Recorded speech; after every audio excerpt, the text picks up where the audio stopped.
Counting down the best James Bond pre-title sequences at number 23, it's the controversial Quantum of Solace. This one is obviously the first direct sequel. Obviously, going into the film, we knew that from the production history. If you were just watching this cold, you wouldn't realise that this was linked at all until he gets Mr. White out of the boot, and that is intended, I think. But if you're a cinema person who's going to just watch, I'll go and watch the latest James Bond film, and you haven't either, you can't remember Casino Royale, or you might not watch that or not watch it for a while. You wouldn't necessarily know who Mr. White was at the end because he wasn't a huge character in Casino Royale. Yeah. If you were a regular cinema goer, you wouldn't know it was a James Bond film. No, in general, no, you're right. You just wouldn't know it was a James Bond film. You get the James Bond notes right at the end. Yeah, which were crisp. Yeah. Apart from that, you get a generic car chase going from left to right with no kind of sense of geography whatsoever that I basically watched in Taken 2 last week. There's nothing that differentiates it. There's no jaw-breaking stunts that make it Bondian. There's good driving, but the whole point of something that's a Bond film, is that you have something that is different. So you have somebody corkscrewing an underwater submarine on the boat on the Thames. You do even something like Skyfall. You bite across the Turkish bazaar because you're doing something that breaks ground. You don't here. You have a car chase. And a car chase that has nothing that differentiates it from any other car chase in cinema. So straight away, there's like rumblings of music, which is very exciting. Before it's opened up, this is exciting. You've not seen anything yet, and then it hits you with that shot of the lake. Quite clearly, early on, it's very, very stylized, isn't it? So you have the zooming in, brilliant location, Italian lakes. Yeah, Como. So yeah, zooming in, and then I think you see a shot of either a car zooming along, and then back to the zooming in, and then shots of his eyes, or and then lots of shots of different cars and stuff. So it's obviously different. He looks very different from Casino Royale. His hair. Yeah, I know.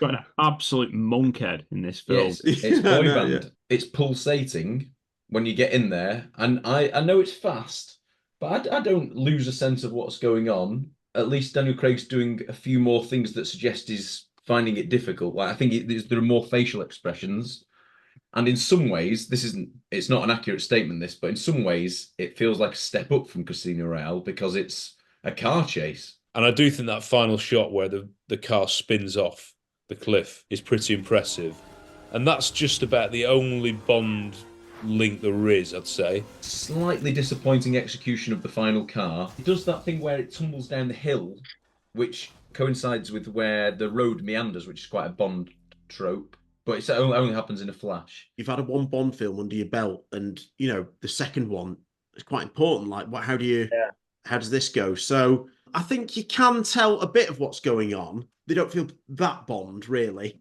Fast cars and chases and stuff is Bond, but there's nothing that, the ways... No extra. Yeah. The ways that he gets rid of them aren't anything... Bomb. But aren't, like barging them off or like shooting the last one. And at least it looks practical stunts, which is impressive.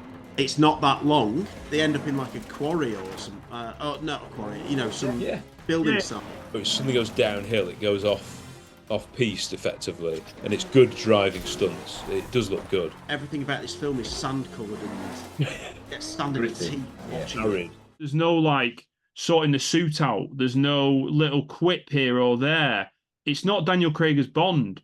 It's just Daniel Craig. We say it's a continuation of the film, and they give him a different car.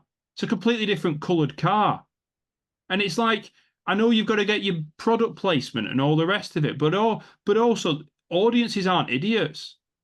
And if this is what it's supposed to be, put him in the car that he was stood right next to when he shot Mr. White in the first place. The whole thing throughout it is just an advertisement for Alfa Romeos. I just say Alfa Romeo everywhere. I go into this arrogant title sequence that says Siena, Italy, in like this fancy, pretentious writing that we've never had in a Bond film. That's the first bit of, oh, what? You're doing that for? Like, what? You've lost it. Right. With Bourne, their driving sequences are quite memorable in a way these aren't. I don't think this is that memorable. Like, there's some crisp things about it. I don't mind it going in, we're in the middle of a chase. I think that's quite an interesting way to start. And what I also like is the police suddenly becoming aware of it and they become involved in chasing it. I think that's pretty Bond. On the whole, it's not great and probably one of the weaker pre-title sequences for me. He pulls up and he opens the boot and he says, "Time to get out now," or something. And that's that. It's time to get out. It's a poor line. It's time to get out. Doesn't make sense, doesn't. He's not been trying to escape as far as we're aware, has he? He's just spinning the boot tied up. I don't have such a problem with it, Mr. White being in the back, because I think they've made an assumption there that we've all seen Casino Royale and everyone absolutely loves it. You realise when you've been talking about other pre-title sequences that it's just not in the conversation. Like, it is exactly what John said. It is just another chase in an action film from the period. That is all it is. There's no gadgets, of course, but they have removed Bond elements to make it less like a Bond film. It doesn't really belong as a pre-title sequence. It's just a chase. And it's not even a spectacular one compared to others in movie cinema history. It's just a car chase. Ironically, the lorry driver that comes in looks more like Daniel Craig than he does. He's got like sunglasses on. He looks so like Daniel Craig. And actually, sorry, that lorry driver is the biggest threat to him on the journey, and he's just a bystander. I think this is the most dangerous car chase, the one that looks the most real and the most scary out of any of them in the Bond series. So I do think it deserves credit for that, because you're in a tight spot going round, the side of the lake. No room to overtake. I'm always, when I'm driving myself, I find that terrifying anyway. When you're on a little country road and you see someone coming up, overtake. So that's good. On the second film, which has just been come back of one of the most successful films, this should be Daniel Craig's chance to shine. This should be where they double down and they say, we're going to come back with an absolute Bond.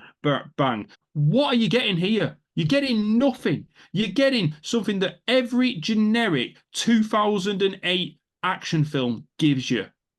It's not James Bond.